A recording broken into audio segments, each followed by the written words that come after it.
Mums priekšā bija reāli nopietnas uzdevums, jo tā kā jūs pēc nedaudz vairāk kā 30 minūtēm skatīsieties Everything or Nothing dokumentālo filmu, kurā ir reāli gandrīz vai viss, ko var un ir iespējams uzzināt par 50 gadus ilgo Bonda vēsturi, tad mums bija jādomā, ko tad mēs varam piedāvāt tādu, kas varbūt nebūs vairs tur, un vai jūs nebūtu garlaikotu, vai jūs nebūtu divas reizes jāapklausās viens un tas pats. Tāpēc mūsu lekcijas tēma ir nezināmās Bonda filmas, jeb tās, kuras oficiāli Bonda producenti neatzīst un nevēlās par viņu neko zināt. Un kāpēc tā tas ir, par to es izstāstīšu jums šovakar. Starp citu, tiem, kam patīk tvītot, mūsu oficiālais hashtags ir Bondam 50, lūdzu varat droši to darīt. Pirms tam nevēlas jautājums, kā izskatās īsts James Bonds, vai jūs to zināt? Mēs zinām, kā izskatās jebkurš no aktieriem, kas viņu tēlojuši, bet šādi izskatās īsts James Bonds. Šī ir Jana Fleminga pasūtītā ilustrācija laikrakstam Daily Express tajā brīdī, kad viņš bija tikai Jamesa Bonda grāmatu autors, nevis grāmatu, uz kuram balstītas filmas autors. Tā kā tas bija tas, kā viņš pats viņu bija iedomājies. Bet, lai man izstāstītu jums par nezināmajām Bonda filmām, sākumā mums jāizstāsta ļoti īsi par tām, kas skaitās zināmās un kāpēc un kā tas viss radās. Respektīvi, 1945. gads Jans Flemings demobilizējās no Britu armijas. Viņam ir ļoti daudz balto plankumu viņa vēsturē, jo viņš nodarbojās gandrīz ar to pašu, ar ko viņš pēc tam aprakstīja savās grāmatās, kā nodarbojās James Bonds. 52. gads Jans Flemings uzraksta pirmo grāmatu par Jamesu Bondu.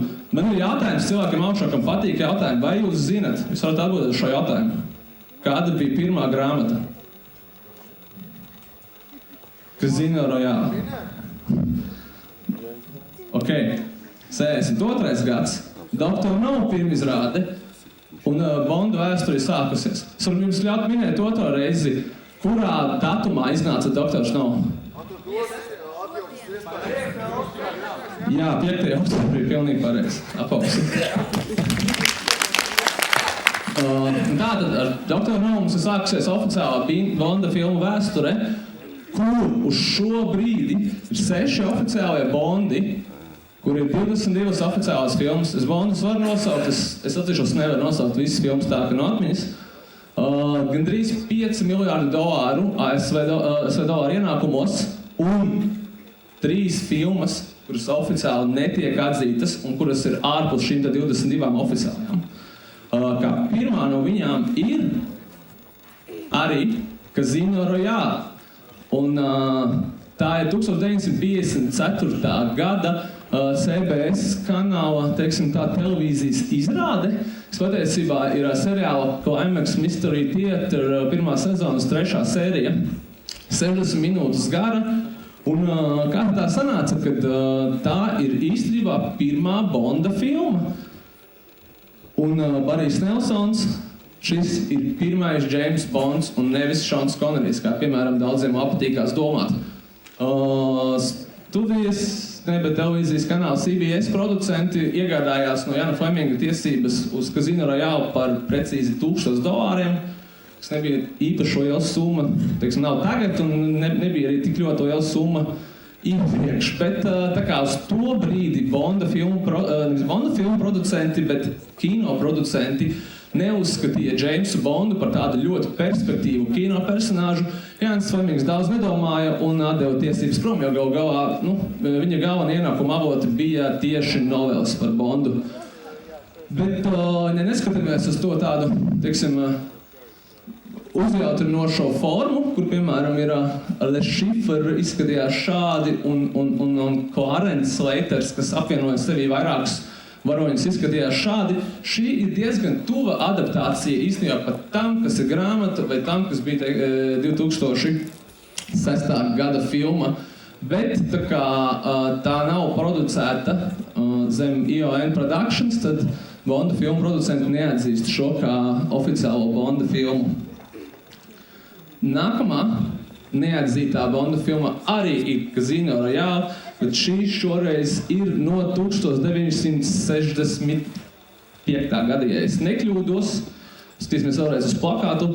Arī viņa ir filmēta ārpus oficiālās Bonda filmu producēšanas sistēmas, un arī šeit pamatā, kā vienmēr bija domstarpība, šajā gadījumā viens cits producents bija iegādājies tiesības uz šo te Casino Royale televīzijas epizodu, par ko es tikko stāstīju, un viņš nevarēja vienoties ar oficiāliem Bonda producentiem par to, kā tad viņi, teiksim, redz to topošo filmu. Atceramies, kad uz šo brīdi bija iznākušas jau vismaz 2 oficiālās Bonda filmas, Dr. No un From Russia with Love, līdz ar ko šīs filmas producentiem nekas cits neatlika, kā veidot to kā parodiju jeb satīru, jo viņi apzinājās, ka viņi nespēja konkurēt ar, teiksim, oficiālajām Bonda filmām. Ko viņi izdarīja? Viņā darbojās 7 Jamesi Bondi. Vai ir kāds redzējis šo filmu? No kāds no šiem? Lieliski. Varbūt kāds balkonā? Nē, ļoti labi. Tad es varu stāstīt par viņu principā jebko un neviens man neko nepārmetīs. Bet nē, īstenībā bija tā, ka Davids Nīvins tēloja Jamesu Bondu, kurš bija atvaļināts, bet viņam nācās atgriezties atpakaļ dienestā, lai cīnītos pret draudīgo organizāciju SMERSH, jo šīs filmas autoriem nebija tiesības uz organizācijas Spectre, kas darbojās oficiālajās filmās.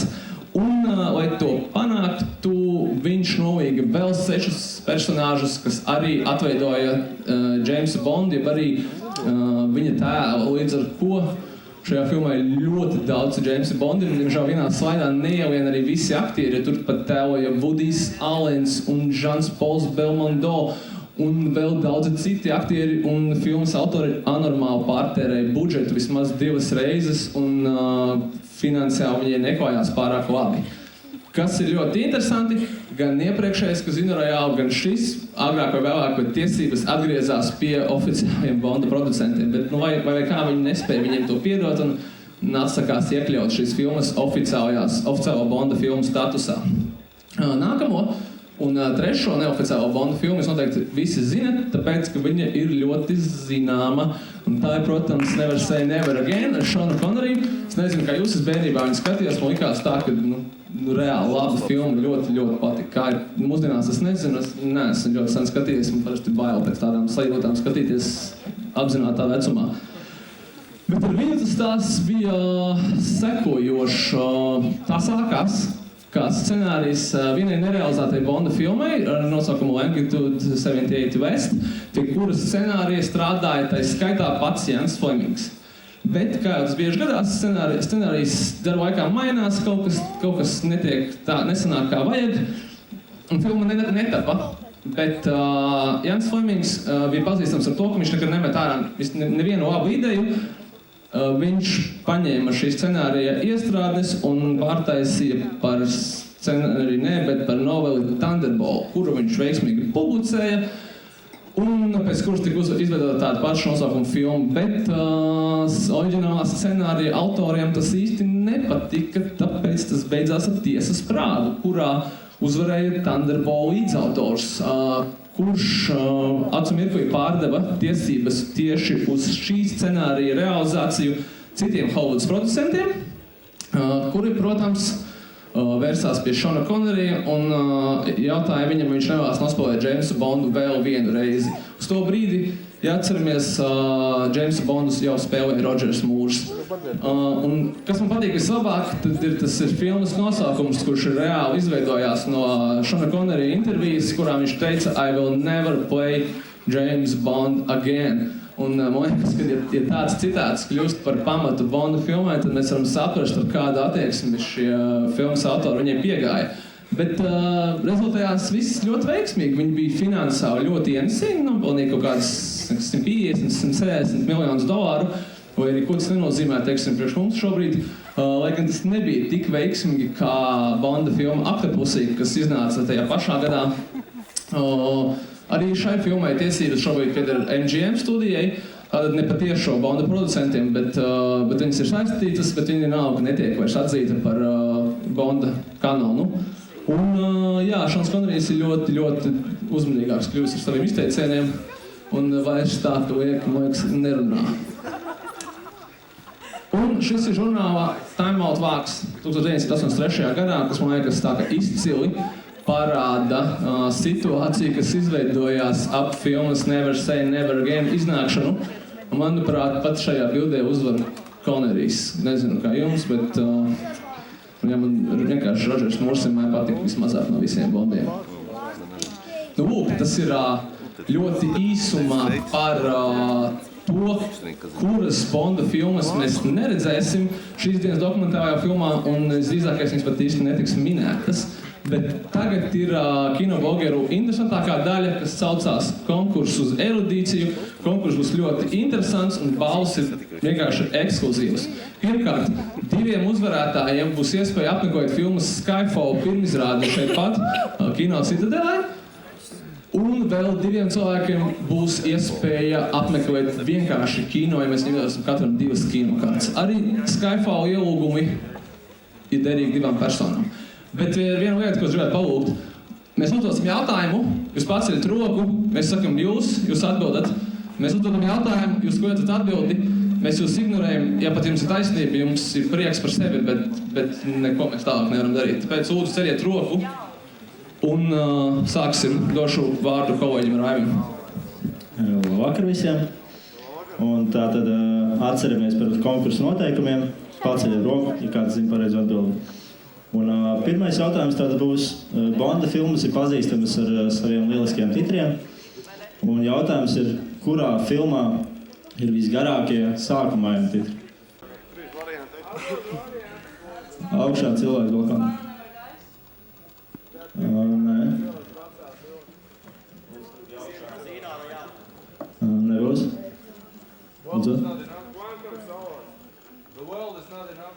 Jā, pareizi atbilde. Lūdzu, nāciet lejā.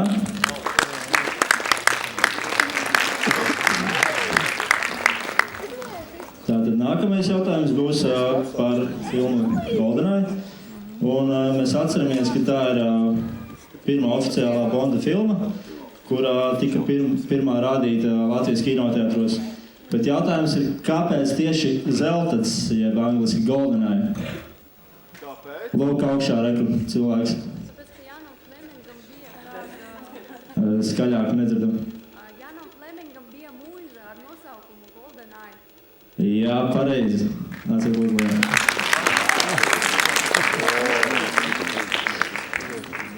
Mēs visi zinām, kas ir Bonda iecienītākās ierocis, mašīna un pulkstenis. Un arī dzēriens, protams. Bet kas ir viņa iecienītākais ēdiens? Šeit. Nē, nebūs. Ko lūdzu? Nē. Tur. Vistas filē! Nē. Paceļiet rokas savādāk, mēs te nevaram. Šeit augšā.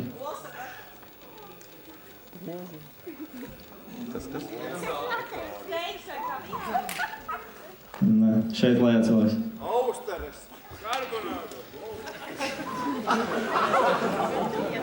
Steiks! Dosim augšā cilvēkam. Tas bija nevis Olsa Bekons, bet Olu Kūtens.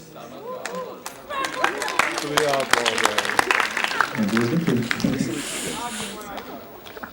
Un, tad nākamais jautājums par 007.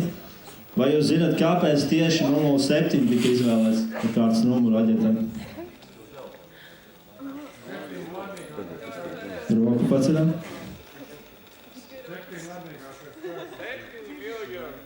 Nebūs, rekur, cilvēks. Septītais pēc kārtas Bonds, tā kā tas Slavko vai kaut kāds? Nē. Tas ir zināms, kāpēc? Viņam ierocis 7 ilgi. Nozīmē, ka viņš drīkst nogalināt 7 bija skaidrs, kas bija aģentam no Janam Flemingam. Bijis ģošs pēc. Nebūs. Precīzi atbildes. Viņa ierocis 7 miligrama loda. Nē. Lūdzu. Numurs 7 nozīmē, ka tā ir tā kā sērijas numurs vienkārši. Nē. Diemžēl neatradāt pareizi informāciju internetā. Aplausi.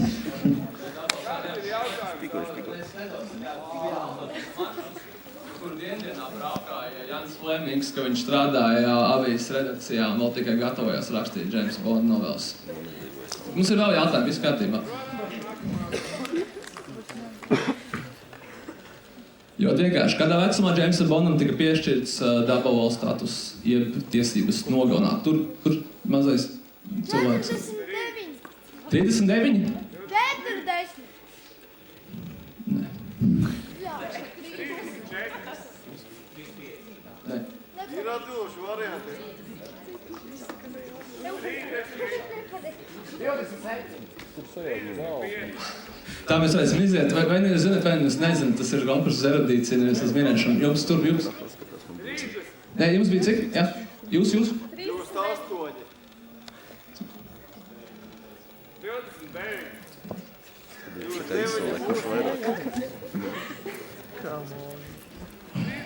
Jā, bet baigi reāli grūti, jūs laiks saucat no vietām, un mēs nevaram saprast rokam. Abi, jūs tur augšā, bet nevis jūs, kurš laiku runājat, bet jums blakus cilvēks. 29. Nē. Cik? Nē, nepareizi. 29. Nē.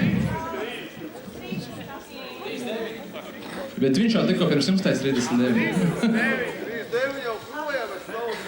Jā, no parām nepareizi. Abi. Nē. Jā.